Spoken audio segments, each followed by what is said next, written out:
So is this the tower or the tower's not here yet? Yeah, the tower is, I only have a section.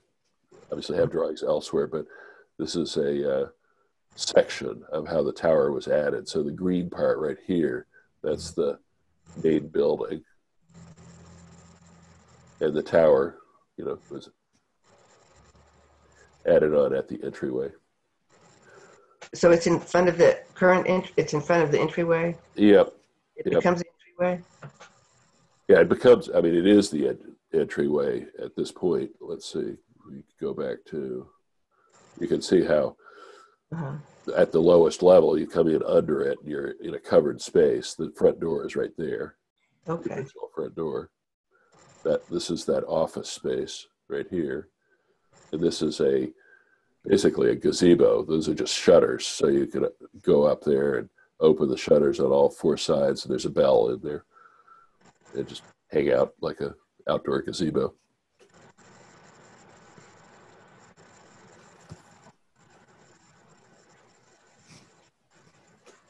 Did you say this house was built in 1990? Yes.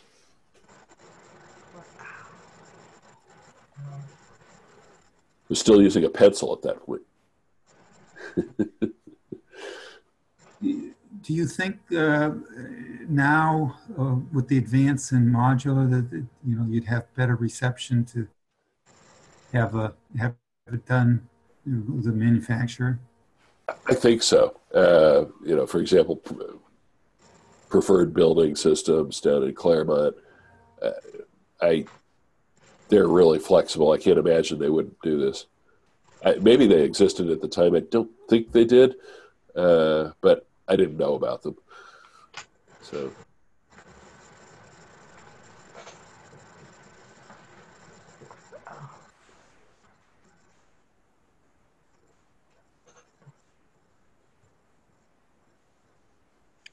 Do you have any plans in the foreseeable future to move it?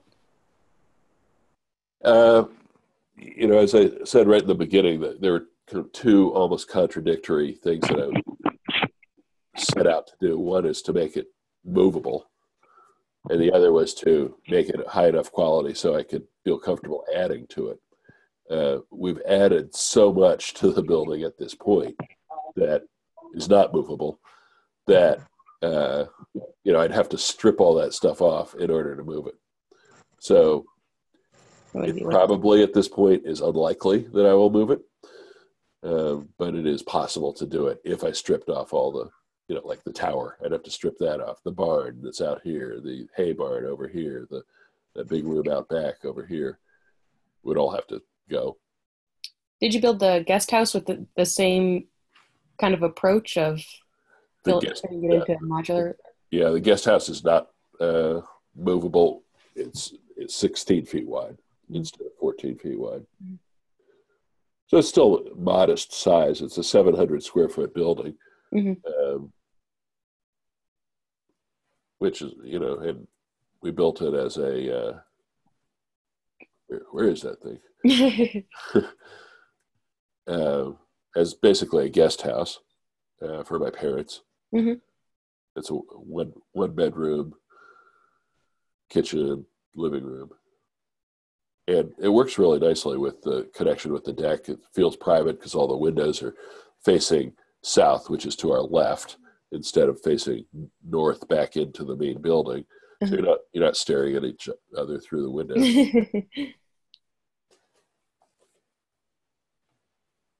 It's a beautiful site.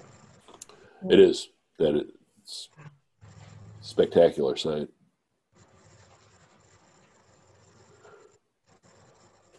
So I don't know anything about you guys. You're taking this course because you're interested in building modular, or is that? That's right. That's what you're up to, right? Makes sense. I have another question. Is it passive solar heating at all? Is it facing the right direction? I would not say it's passive solar. This is.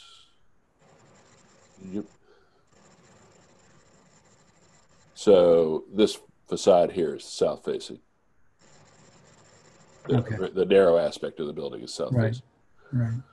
So it's more super insulated is the energy Right. strategy here as opposed to passive. How is it heated? There's a wood stove right here, and there's also a propane-fired boiler with radiators for backup. The wood stove You is, mostly use the fireplace? yeah.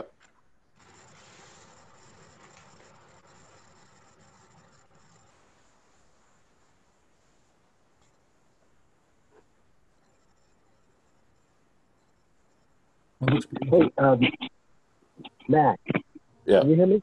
Yeah. Yes. I came in late, sorry. Uh-huh. The thing that is so wonderfully demonstrated, I think, by this project, or AKA your home, is that, I think a lot of people look at modularity as a restrictive approach to buildings. You have to stay within these dimensions. And what is interesting to see here is how many different chapters you put into this thing. So it started out a very simple floor plan, and as your life proceeded, so did the needs and the additions were made pretty not easily maybe, but reasonably and without any. I mean, I would say perhaps a minimum of sort of renovation stress. It's just a very flexible. It starts out as a very simple project and then becomes this incredibly articulated piece of architecture over the course of the years.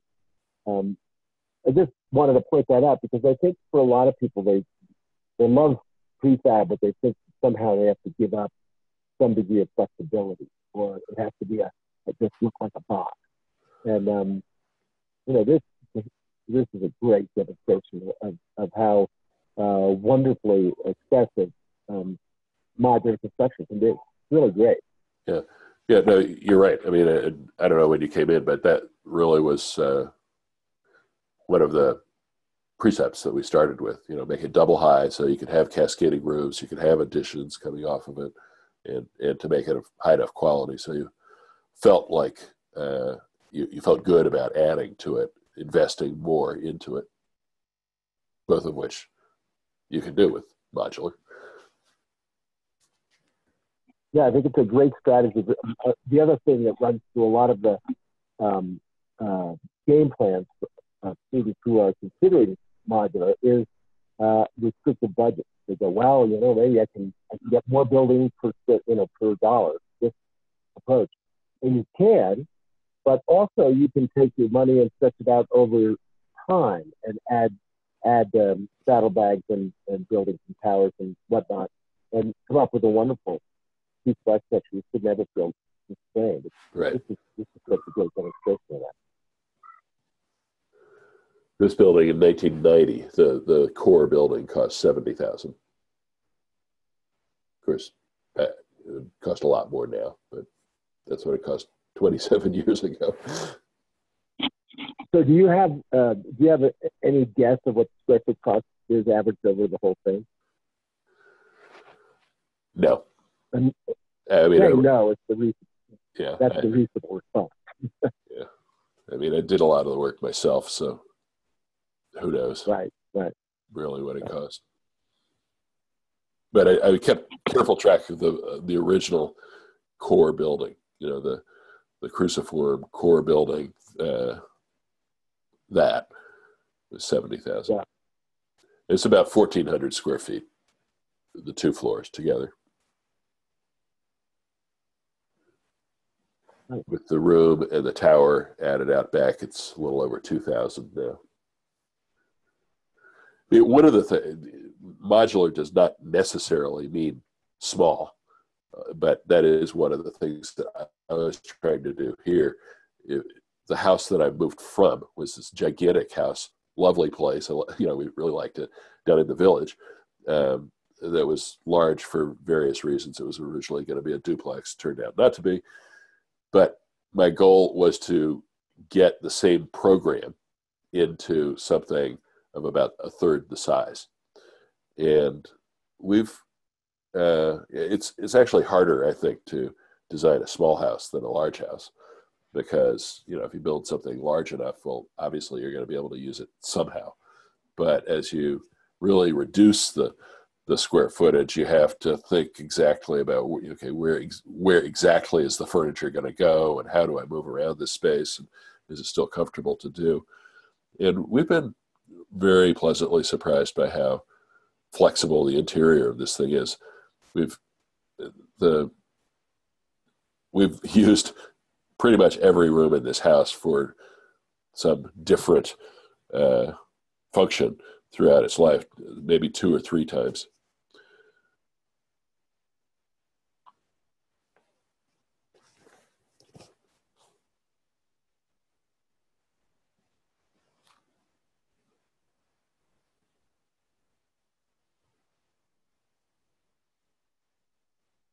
Any other questions? No? Oh, come on.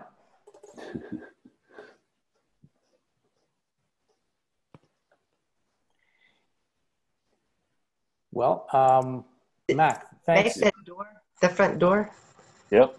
Oh, that yeah. beautiful front door. That was something.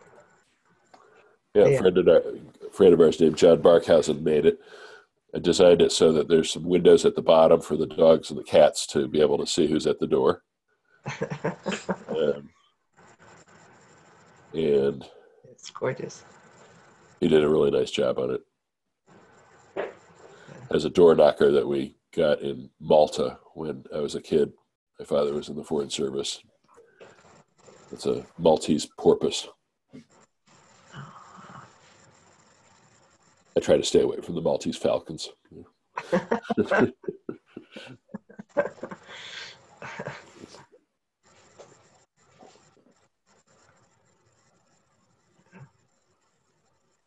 great.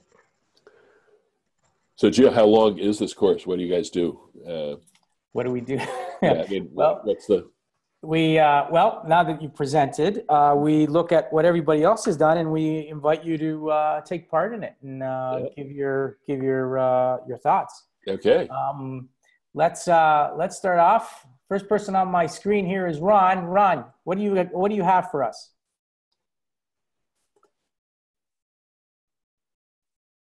And unmute yourself. Don't forget.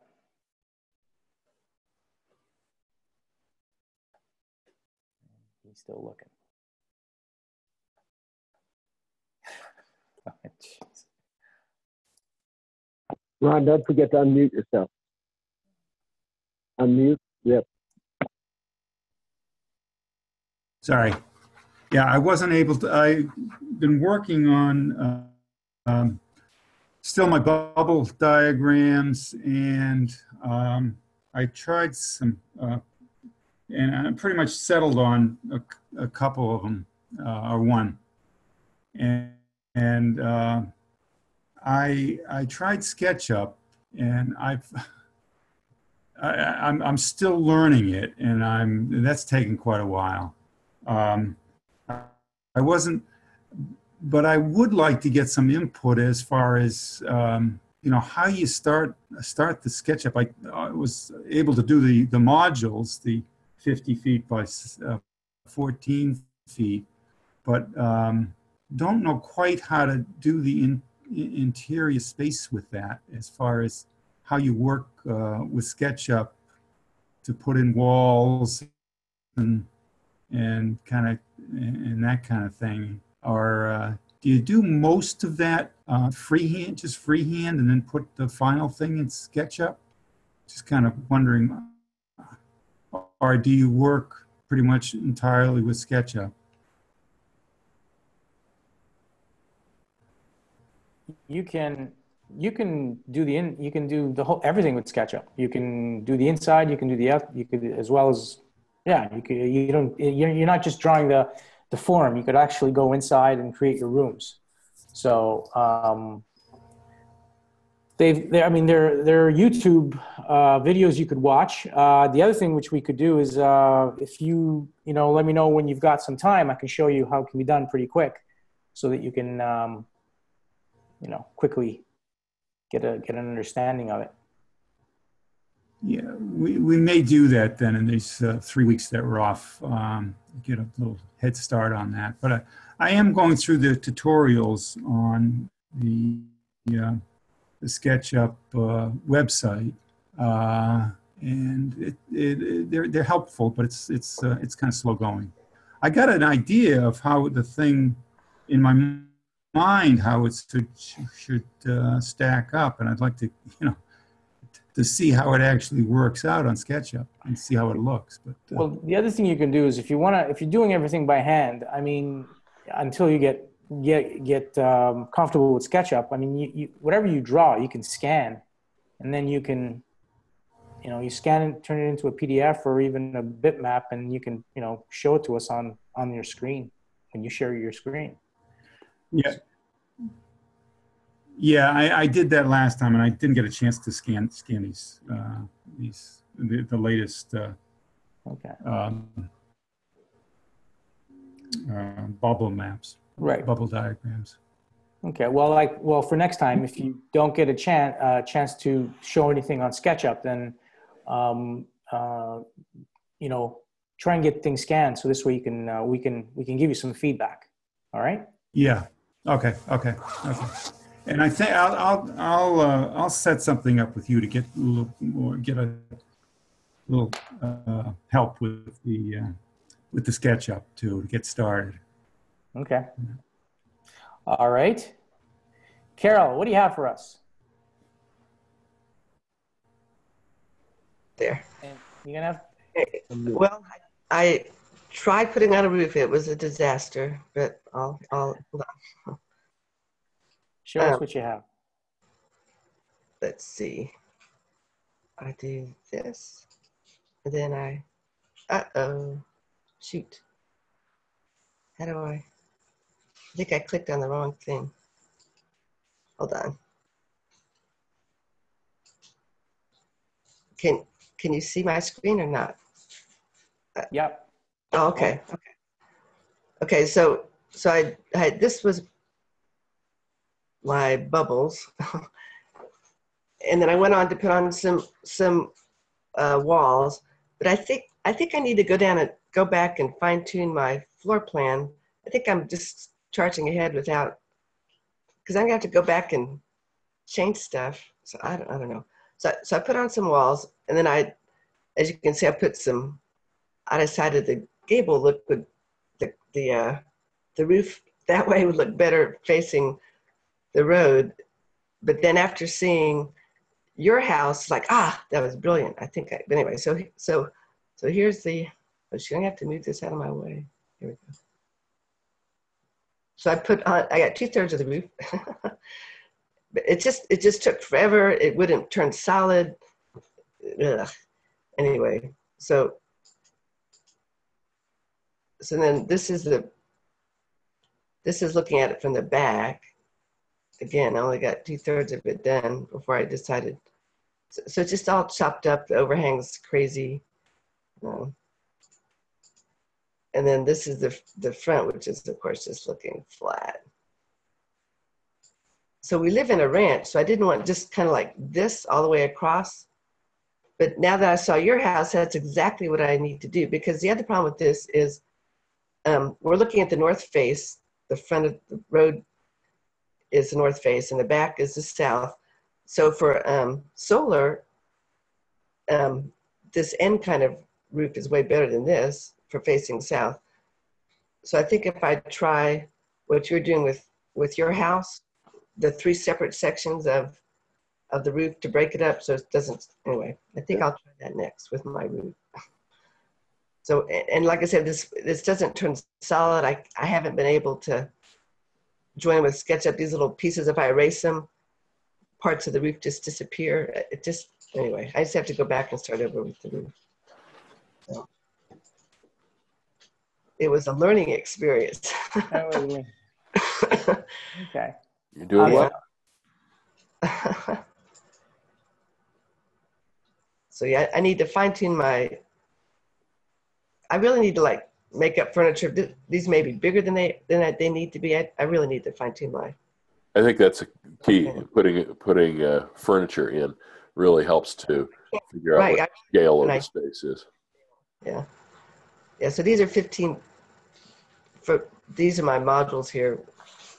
As far as if someone had to load it up into some trucks. Don't they have to be 14? I thought they had to be 14. No, they've advanced. Oh, In fact, wow. I talked to somebody, they could do 6. So, yeah. I don't know why, because you think the roads would be the same, right?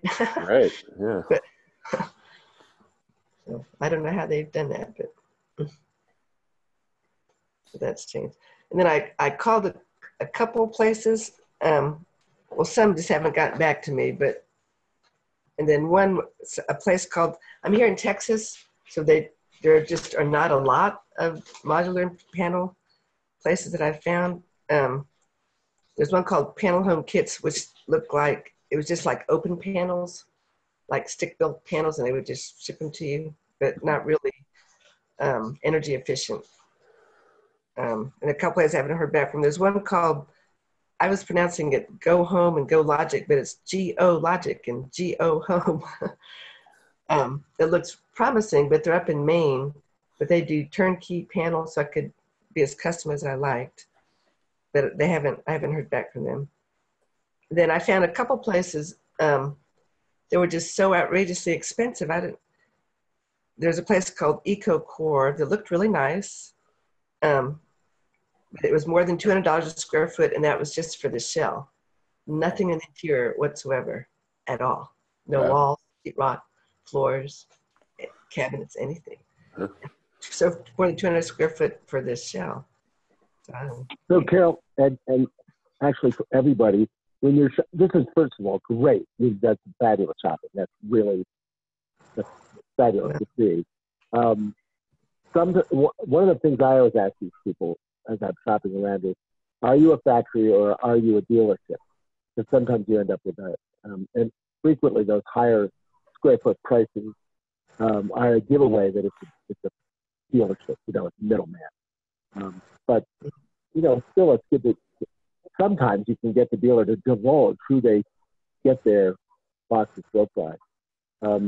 I missed what you said about 15 feet. Which manufacturer said 15 feet is the new standard? Something I read online, they were saying up to 15 feet. And then the person I spoke to today at Pratt, P-R-A-T-T Homes, which is in Texas, Tyler, Texas, about 4 hours from Austin. He said their modulars went up to 16 feet. In Texas, in Texas and in so I think the further south you are, and particularly I've heard this in Texas, the wider the boxes should be. I believe there are places in Texas where the boxes can be 20 feet wide. Wow! So this is very believable, and it's really good. Have you shown any of these people your model? No, I've just spoken to him on the phone. And I was, of course, invited down to Tyler, Texas. So I talked to someone in the sales department, because that's who answers the phone. And they said, yes, I could customize some of their plans, but I had the feeling it's not going to work out. I think I ended up going panelized, but I did want to talk to some modular buildings. That does seem more efficient. For sure. I would think that you will get more information out of these people if you say, I have a very rough SketchUp model. Mm-hmm. It's very preliminary, doesn't even have to, but I'd just like to send it to you if you comment on it. And, okay. You do this at the risk of inviting a lot of sales pitch kind of marketing stuff. But also, I've done this and had, they all have little engineering departments, and they'll take you. They won't worry about the fact that you don't have furniture. They'll just look at it and say, okay, there's the bubble diagram. We're going to redraw it quickly to show Carol how she can buy this house from us. And, you know, any time you can get that kind of feedback, it's worth it, even if you know you're never going to buy from them. It's just good to get other people looking at your design. And I'm thinking that so that's a suggestion. And the other thing before I clam up here is you were saying how you thought the model was just a problem and it was all difficult one thing or another and you had to get the furniture. This model is fantastic.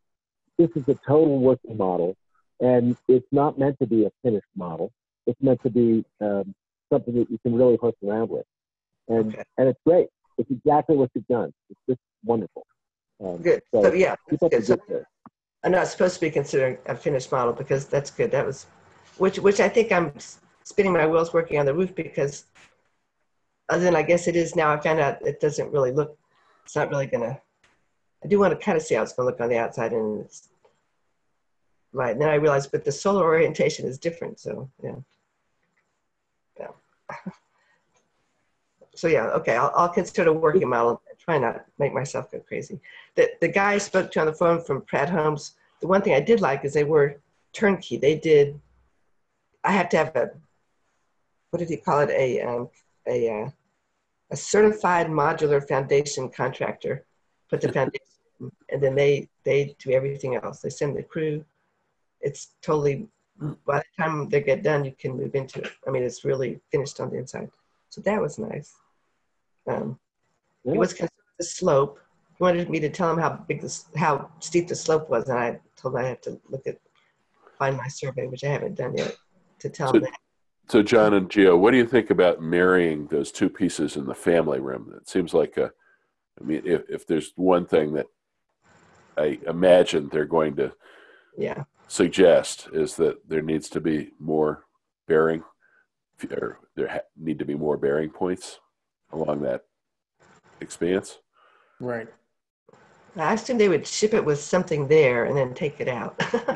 Well, but if you can't take it out if it's, I mean, you'd either have to have some monster beam running to, you know, presumably the ceiling joists and everything will, and will span from right to left, you know. So they're going to need some kind of a beam or wall system running down the middle. Right. But, you know, that's the feedback that you'll get. As John says, you know, take it to them and raise people and they'll give you suggestions. But as you're working with the floor plan, if you know, when you tweak it, if you end up finding places where you could have a column or you could have a little piece of wall, you know, if you could cut that span in half somehow, that would be, I think, really helpful. That's a good point, and right, and I am curious to see what they would say about it. So yeah. So yeah, it looks like after the holidays, a trip to Tyler, Texas. That sounds good. Are you so you're talking to modular manufacturers and panelizers? Well, I've called a couple panelized places, but all I've done is left messages so far, because I think it lends itself more to panelized just because of, I guess, this size of the space. Although if I could get creative, maybe I could put something, I don't know, around the kitchen area there. I don't know. Well, one thing you could do is you might consider turning the kitchen 90 degrees and putting a post at the end of one of the counters, or two posts for that matter, or maybe even two short sections of wall. Mac makes a good point. You should, not only for structural support, which is of course primary, but walls, even little sections of walls are very helpful when you want to have light switches and other utilities get from A to B. In your SketchUp model, one of the things you could do is just draw the line on the floor. Draw the two lines that are in the marriage wall. Make them a foot apart.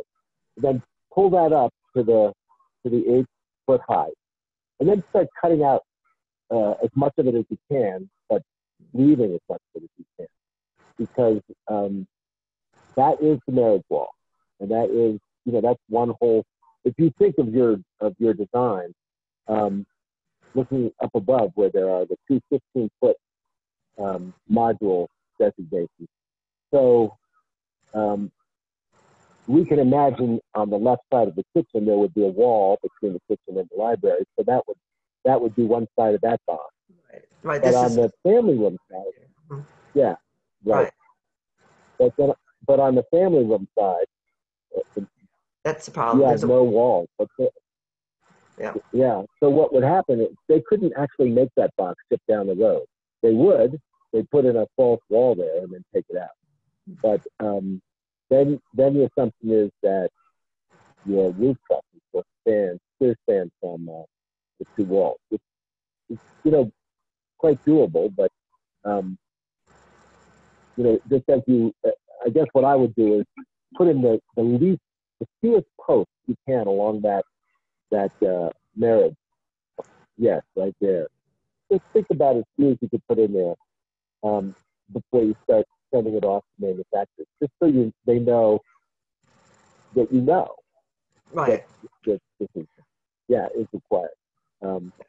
Because if you send it off this way, they'll say, well, we have to completely redesign, and they won't respect the design work you've done. So, but there's a lot here, and I wouldn't want them to. I mean, see how you've got your exterior walls pulled up in SketchUp, 3D? Yes, You could do that with the interior walls. Yeah. Okay. Well, I don't. They're just a line right now. I didn't. Right. So if you do another line, go around and make a whole nother. Yeah. Just if you just do the interior walls that are actually the outsides of the box, that would be helpful. Not right. Yeah. So you can really see where the boxes fit in your design. That's a good idea. I could pull them up right in here. Yeah. Anyway, it's a great job. Keep up the good work. Okay. Fabulous job. Thanks. All right. Thank you, Carol. You're welcome. Grace, what do you have for us? All right, just a second here.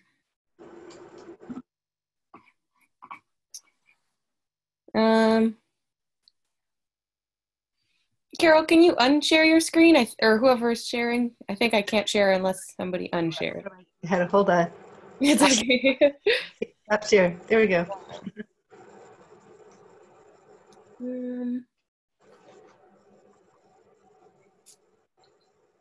Just a second. All right, can you see my sketch up there? Yeah.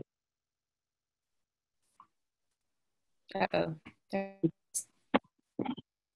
have to select it from the choices they give you. There we go.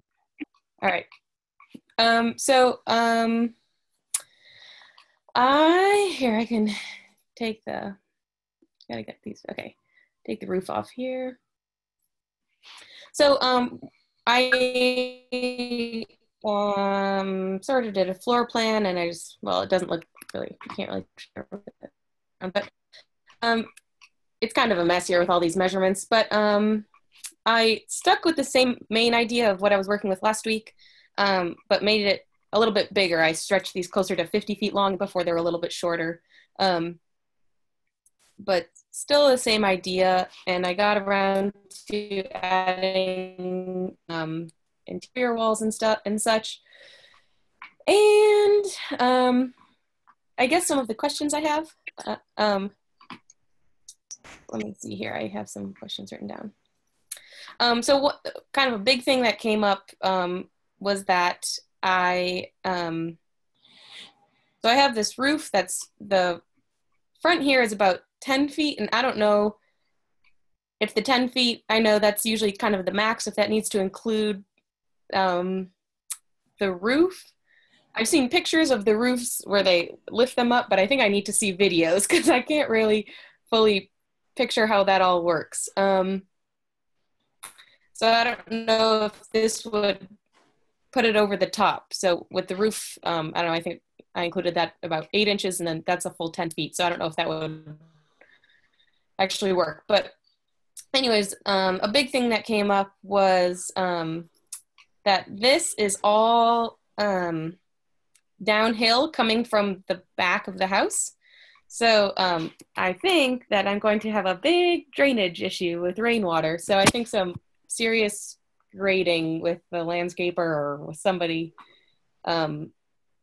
is going to be a fairly significant project. Otherwise, I imagine it's all going to collect back here. So that's something I hadn't thought too much about, but probably should have. And then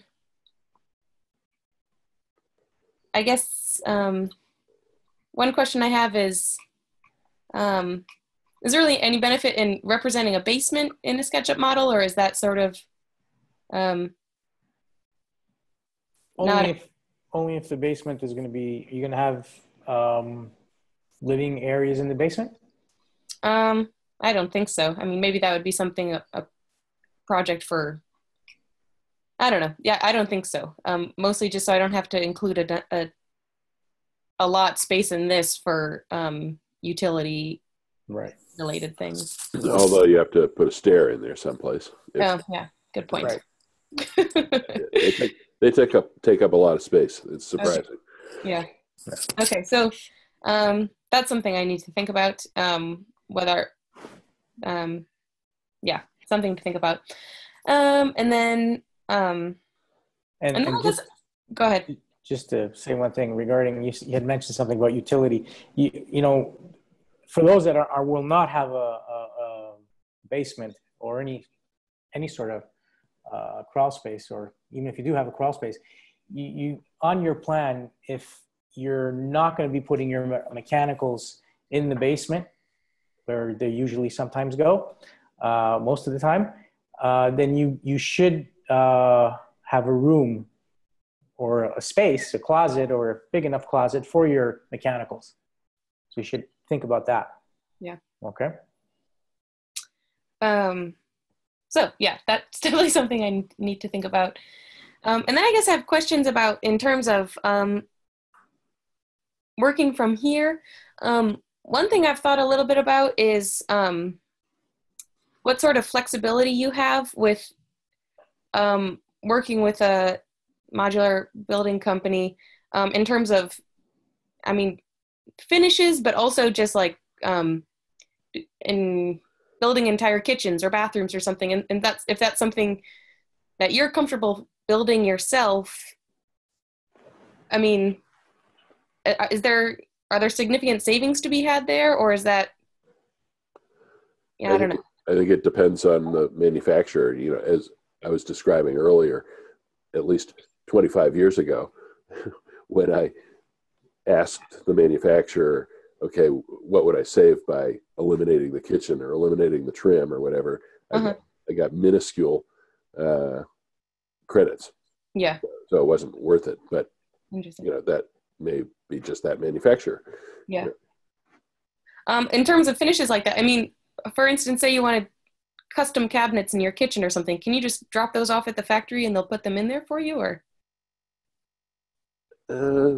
Some factories, yes. Some factories will. This is where, these are great questions, Grace, because when you start this is a good model you have here because it's fairly comprehensive and it's understandable. I would, just to back up a moment, I would urge you to at least draw crawl space. It's not I think you probably should have a foundation under at least some part of it, and a crawl space under the rest. You will remember that all of these modular companies, almost to the last, require at a bare minimum a crawl space. They will not put a box on a slab. But that aside, the thing, this is a lot of why we like people to shop. Your questions about the kitchens and the bathrooms. Some manufacturers that get fabulous deals from their manufactured kitchen suppliers, whether it's Marriott or Fastmade or whoever, can become very inflexible about what they'll allow you to do. But other manufacturers that don't have that kind of a structural relationship with the kitchen manufacturer, and I'm thinking of right now Vermont or CBS or in our area, but they not only will allow different manufactured kitchens to be installed, but they'd allow a custom kitchen to be installed. And the thing, if you have a source to have a kitchen pre-built, definitely get that source to give you some sort of a rough cost for a linear foot of cabinet, which most of them can. That would be great, and then you can talk to the different manufacturers. But that's a great question to ask when you're calling these people up for the first time and showing them your design. And say, so there's my kitchen. I'm thinking of having it custom made and delivered to your factory, if that's okay. And then see what they say. And then or ask them, do you think you could build and install something of the same quality? If they'll say yes. But and this is for everybody a general point. When you ask a question of a manufacturer and you get an answer, that in no way means that that's the answer for all the other manufacturers. Okay. These are all very sort of unique, not unique, but they're certainly special configurations. One manufacturer will put tile in, another manufacturer will never put tile in. Some will put in, wood floors, others won't. It's, so if you get turned down on one, absolutely ask the other. Okay. All right. Well, in terms of seeing the tower and everything else today, I definitely feel like I'm feeling a little bit like this looks like just 3 modules stuck together, and that I don't know if I want to think about things in terms of considering things that just in terms of my own vision, what would be added on after delivery to make it seem a little more in place and less like 3 trailers, butting heads. Or if that's something I want to consider more just in terms of the modules themselves, if I want to make changes here. Right now it's just looking really pretty flat to me. I don't know. So I'm still thinking and toying around with things. What happens in the middle space, the connector space? Is that the living room essentially? Yeah, so these are 3 bedrooms here on these 3 corners, a kitchen back here. And then just dining and living here. I think that part of my challenge is trying to build a house that I'm excited about that's pretty affordable. So I'm trying to keep things pretty pretty small. So I don't know. We'll see. The other thing I am excited about and I still need to do is visiting a factory, and then I think a lot of these questions that I have today I can get some feedback on. So I don't know. That's what I got right now. Cool. So great. I have a question. You went, if you pop the roof back on, which you were a little worried about, I thought that was something that was illustrative of what we all deal with a little bit. So that's a fascinating roof, actually. That runs, is it 50 feet long? How long is the roof? The box? Well, the house itself is 50, and then the roof juts out maybe 4 in the front and 4 in the back, so maybe around 55 feet. We can find out right now. Right. Okay. 55, yeah. There you go. So at the back is the what's the height of the wall on the back? That's 8 feet here, from here to down here. Okay. So what happens is if you pull your tape measure up from and just make a line that's 8 feet up from the bottom of the box. You know how you can pull a dotted line up? Just grab it in the middle of the. Oh, sorry.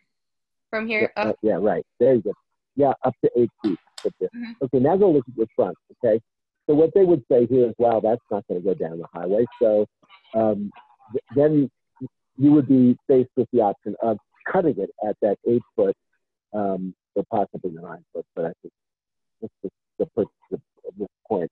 So you're going to cut it along that dotted line, and then the top part of that part of your building would be a separate mod. So one of the things you might do is say, well, if it's going to be a separate mod anyway, do I want to raise the pitch on that roof a little bit more? Because it's a sort of a very interesting pitch you have there. It's so slight, it's not clear whether you're trying to give the impression of a flat roof or you felt constrained to make the pitch anymore because of the margin construction. Well, I know we've talked, like, a few different numbers have been thrown out for the restrictions for height, and so I was trying to keep it under 10 feet, and then I wanted the slanted roof, but yes, I was trying to keep it constrained. So I don't know. Okay, well, right now you're looking at probably one box and then another mod, what would be called a modded roof on top. Mm-hmm. And so if you just embrace that freedom, if you wanted to play with that roof on top, knowing that it's going to come as a separate box to put on top. Mm-hmm. But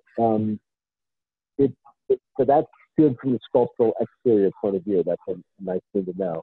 But on the other hand, on the inside, they would still have to put a ceiling at the 8 foot level.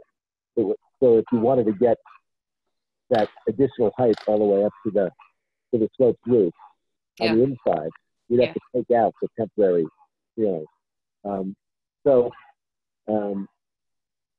I think your instincts are right that that's a place where you could play with this design a little bit more and see what I mean, one thing you can know is, I will tell you, that you can have 9 foot ceilings, which transfers into a 10 foot box. So this actually is probably buildable the way you've drawn it. And remind me where you are building. This is your family's farm. In Corvallis, Oregon. So I'm gonna guess you can get 10 foot boxes there for these things. But that would be a question we want to have. Okay. You could also experiment with different roof configurations if the roof pitched in the short direction rather than the long direction. It wouldn't be as tall on the tall side. Mm-hmm. If that works for you. Mm-hmm. If you did do the roof. Just to finish up on you were worried about all the water draining off on the back. Remember that? So does this site actually slope down? Might these boxes actually not all be on the same plane? I'm sorry. Well, I think, yeah. That slope down. Yeah. So, you were worried about this. You were saying this design looks a little flat. Well, if you knew the pitch of your land, and if you knew how it sloped down, you might actually take your boxes and have them pitch, set down a bit. This would produce interior stairs, but it would also produce a more activated space. And if you looked at Mac's house, which was a very small house, but because he shifted the floor plane, and also was very sensitive about where he put windows, it became a really activated space. Yeah. And I think you could maybe do some of that with this. Okay, sorry, Gio, you had something you want to say? No, more or less along the same lines. And also, just picking up on what Max said, you can play with the roofs. If you rather than sloping it in the long way, if you sloped it in the short way, they could probably make it so that the roof could be folded. And so, I mean, you could have, you know, one side a little higher than the other, doing it in the short way, if you wanted, And fit it in. and play with it with both, you know, with both those sides, or even you could actually have like a butterfly roof, if you know what I'm talking about. Not exactly. Okay. Well, it's kind of like, it's like that. Oh, okay. Yeah. Okay. So, you know, there, you know, and, you know, play with that idea. And especially with the idea what John mentioned with articulating the boxes so that you've got some movement. Yeah. And it won't look so flat. Yeah. The presentation today, though, was exciting and inspiring and made me realize that I got options. So thank you for doing that presentation. Great. There you go. All right. All right, Mark, you're next.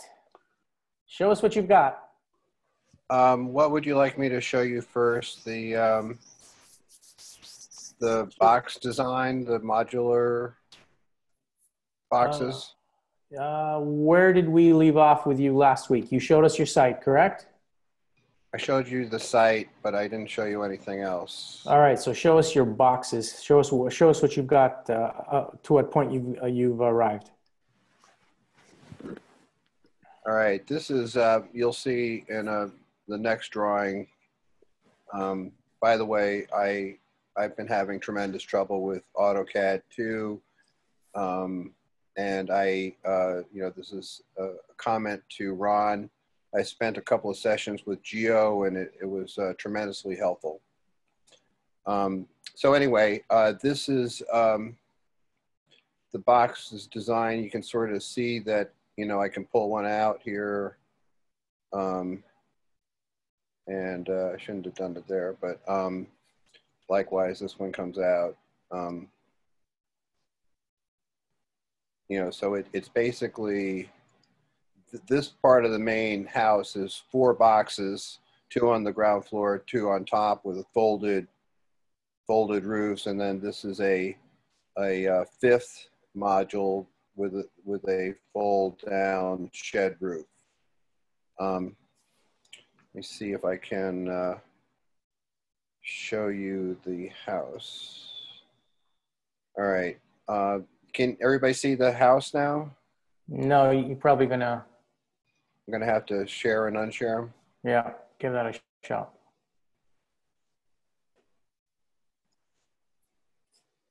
There we go. Okay.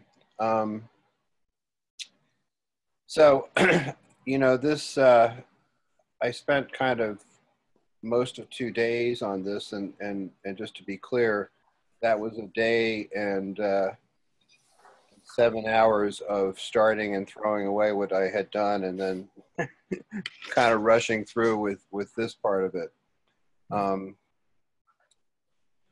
So just to review, this is my intention is to have not modular, but a passive net zero house. So you'll see the walls and so on are pretty thick.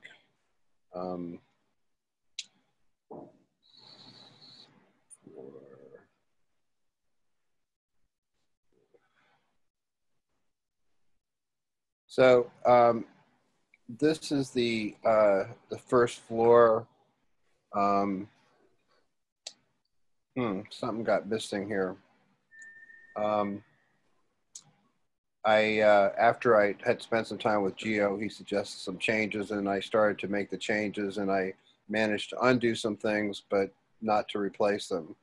There are stairs going up here to the second story. This is basically the kitchen area here, dining, and then living here. This is a bath and shower. This is a laundry. This is a first floor master bath, closets, and then this is a garage. the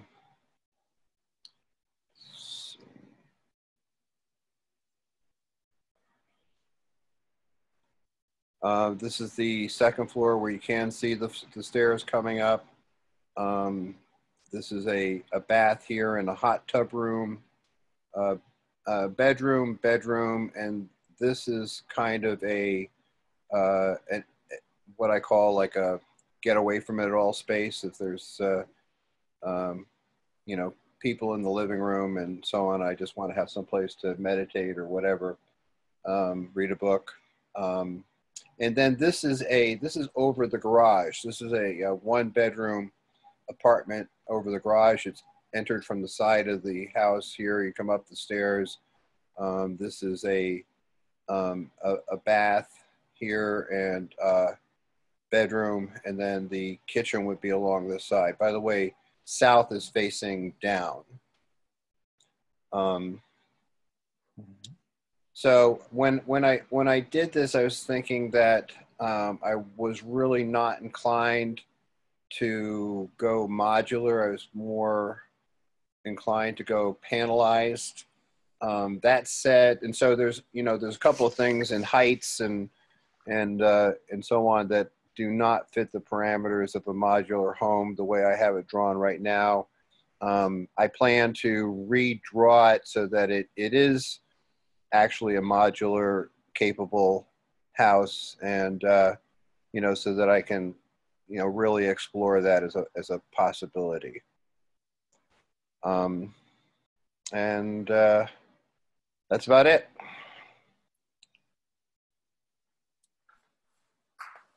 Cool.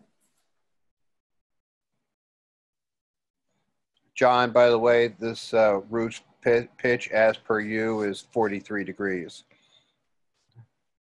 As for me, great. I did remark to myself as soon as I saw it that it was attractive. Very nice, attractive. I can't really hear you, John, very well. Any better? That's a little better. No? That's better, John. All right. Sorry about me. I'm not in a perfectly excellent spot to be here, but I did want to say that. So that looks great, and then the downstairs it looks like you have bearing along the hallway there on the upstairs, but it doesn't land over any bearing on the downstairs currently. No, it does. And that's because it does. Okay. Yeah, it does. I'll back up here a little bit. If you look here, this is a bearing wall here. Right. That's right in the center. And then this would be when with the staircase was up, that would be a bearing wall as well. And then I see. Yeah. Great.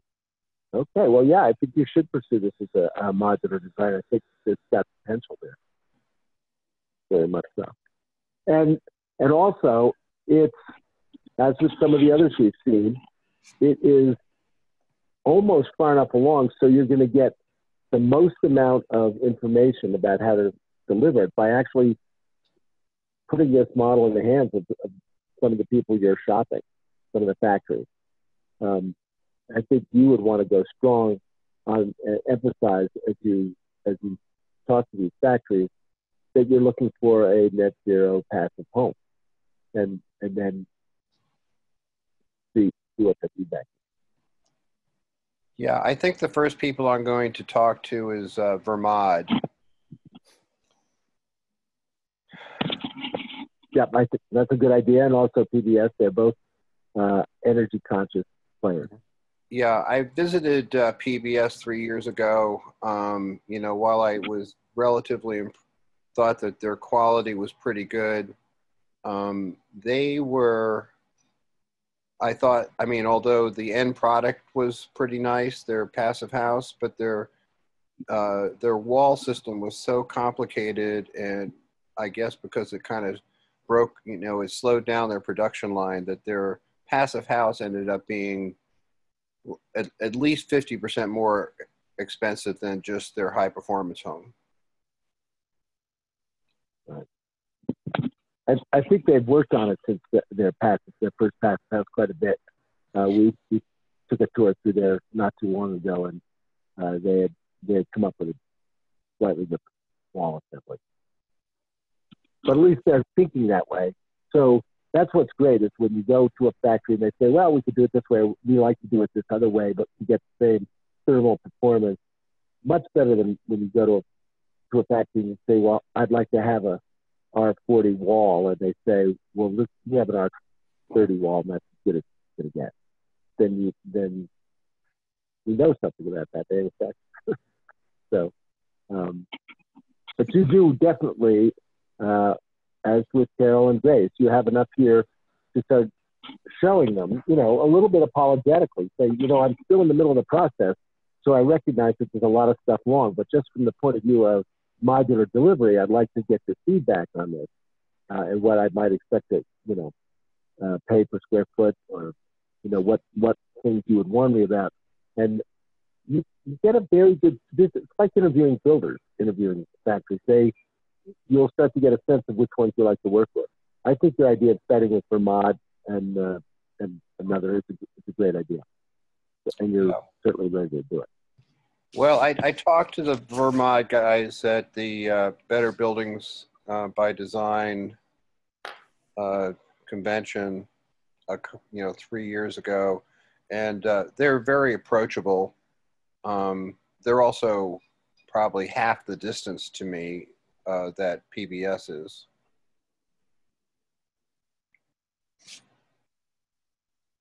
Can I ask a Right. question? Wouldn't make much difference. Can I just ask a question out of curiosity? I don't know if we had talked about this or if it was in the readings from a couple of weeks ago, but about how building garages is almost always more economical just to do on your own and not do modular. Would that ever be the case with an attached garage, that it would still make sense to do it yourself or do it independent of a factory? Or my experience has been that most modular factories make their money off of delivering mods, and they don't want to be known for their ability to deliver a panel. So if you ask them if they'll do a design which is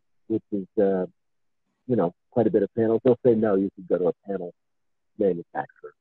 But that said, can you hear me? Yeah. Coming through? Yeah. Okay. Almost every modular manufacturer can and will deliver panels, and you see it when you add a garage to a design. And I've kind of cornered a few manufacturers, and they say, yeah, this is the thing. We're happy to make a bunch of panels that'll tilt up into a garage if we're selling you a few boxes. But if you want us to design, to deliver a panelized house, we're not going to do that. We're a panel, we're a modular. So in this case, actually, the garage is underneath the living space, and so it would probably be part of a box. But that would be problematic in that, a wood floor framing system is not ideal for a garage. You want a flat. So that, I think that would be one of my first things I'd expect you to hear from Vermont or PBS is that, gee, let's look at that garage. It looks very nicely like it's part of those boxes, those modules. But if it were and delivered that way, then you'd be pulling your car into a wood floor. And that has to be resolved. See that? I think I answered more than you wanted me to answer, Grace, and in doing so probably confused the issue. no, that was great. Thank you.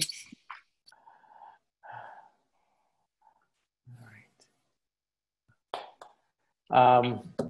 Any other questions? Mark, did you get that comment that John just made at the end there? Yes, I did. Okay. And I wondered that, and I I kind of assumed that that was the case. Okay. All right. There's ways of doing that. There's ways of, I think we're about to go to, in the remaining time, we're going to be looking at a building we did where we built a whole garage before the mods came, and the mods were sort of slid up next to the garage, which is a two-story barn. Not ideal, but certainly possible. Are you going to do the Gage house, Gio? They already have the Gage house. They already have it. Sorry. They already had it. Okay. Sorry about me. I'm in a different time zone. Anyway, in that one, that was a case where there was, the garage was built separately from the mod, as you remember. Did everybody? Yes, I do remember very well. Did everybody see that one? You were sent two kind of like readings. One was a video, and the other one was kind of like a PowerPoint presentation of a home that was built. Nobody remembers. Everybody's got a blank face stare. I saw the PowerPoint. You saw it? Okay, so I did send it out. All right. I saw it. You saw it too. Good. All right. Not bad. Not bad. Okay. Ron, are you doing your homework, buddy? I'm beginning to get worried about you. I don't know what you're doing out there, but you know what? If you need any help, you got to let me know. You can't just kind of like show up. I will let you know. I do need help. I do need help. All right. So you got to speak up. All right. Okay. Okay. Good. So listen, are there any other questions regarding the video you saw or the PowerPoint we sent out? Because what you all going to need to do now is, as John has been stating after each of your presentations, is that you need to go to a manufacturer. You have, for those that have models, those models are good enough to get some reaction from them and start asking questions and take note of everything they tell you.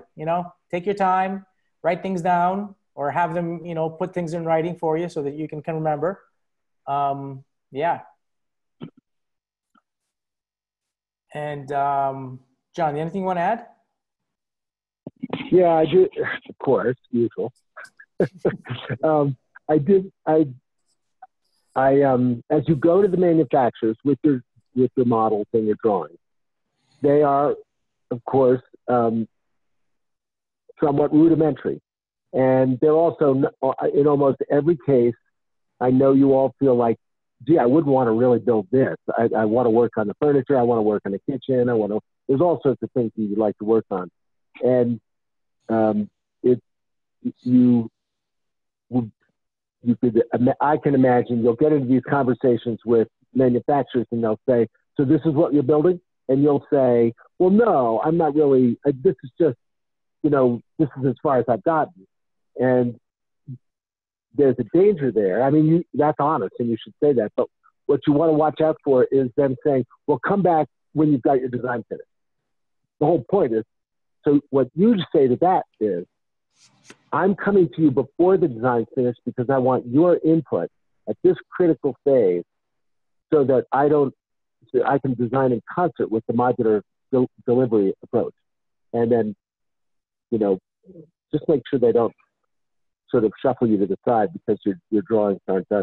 And just get them to give you the input. Like, say, I want your factory to build it. What do you see as a problem here, and what do you see as strong? And I'll go back and change it. And they'll give you a good. That's it. All right. Okay. Well, everybody has their marching orders. So these next coming few weeks is your work weeks. This is where you catch up. So if anybody needs help, please drop an email. We'd be more than happy to help you out. The other thing I wanted just to bring it to everybody's attention is that on the schedule for January the 18th, which would be when we come back, which is class number 4, we have a presenter. He's from Ford Panel, and he will not be able to present on the 18th, but what he can do is present on January 11th. And January 11th is is basically one of your work weeks. So what I was thinking is this: why don't we meet on January 11 to just, have the gentleman do his presentation, and then we let you guys go, so you guys can, just catch up on work, and we'll just get back together on the 18th. How's that? That works for me. Mark, is that good with you? Yeah, it would be at the normal time. Yeah, well, everything's at the normal time, 7 o'clock. Okay? All That right. works. Okay, Carol, Ron, does that work with you? So that's the next class that we have. Well, what the next class we have is the actual class we have is January 18th. So he can't present on the 18th, but he can present on the 11th. So we figured, why not have him present on the 11th? We just show up for the presentation, and then after that, I'll let you guys go so you guys can get back to your work. And when we meet on the 18th, we can resume our class. Does that work? Does that make sense? That sounds great. Carol, that works with you, right? So, Yes, works for me. And Ron, does it work with you? yeah, let me just get that straight again. We're going to have a short class on the 11th and then meet again on the 18th? Correct. Or just, is that right? Yeah, that's right. That's right. Okay. Okay. Yeah, that works. Perfect. All right. Okay then. Well, if there's And no... you are both available, you and John, for some one-on-ones. Yeah. During those January 4th, December 28th, January 4th, and January 11th, we are available to anytime during those weeks to talk to you. Yeah, one-on-one, and then sometimes Gio and I'll gang up on 2-on-1. Sometimes we'll gang up on you. Yeah. Or if you wanted that, we could probably get Mac in there, 3-on-1 if you wanted.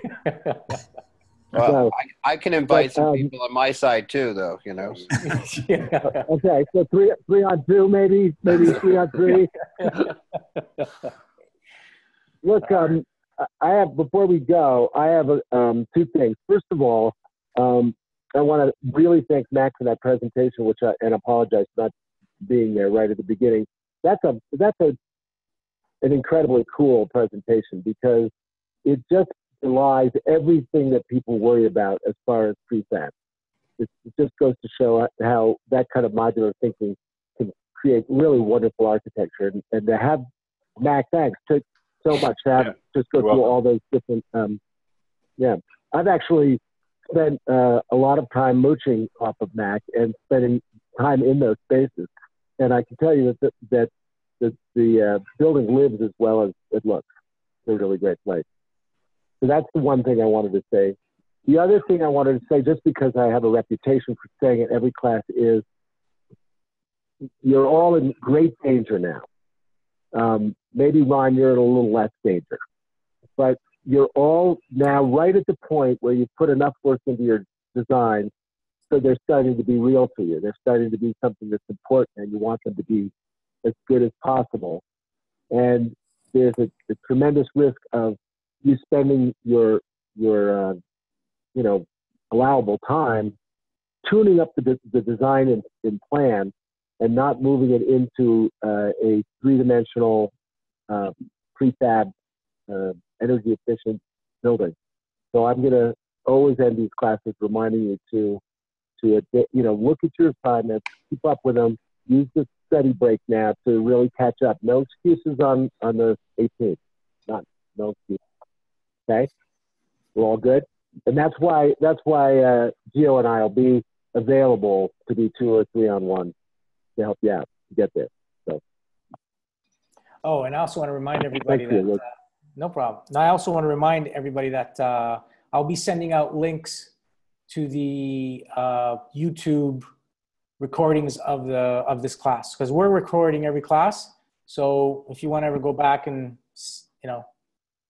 see what was said and review what we said to you, the recordings are there for you. Okay. Wonderful. All right. Well, everybody have a very Merry Christmas and a Happy New Year. And we'll see you guys on January 11th. Okay? Thank you all. Merry Mac, Christmas, thanks, everybody. Thanks, all. Merry Bye-bye. Christmas. I gotta go. Merry Christmas. Mac, thanks for Christmas. presentation. You're Thank welcome. you. Back goes- Thank you. You're welcome. Hey, John, you got a minute?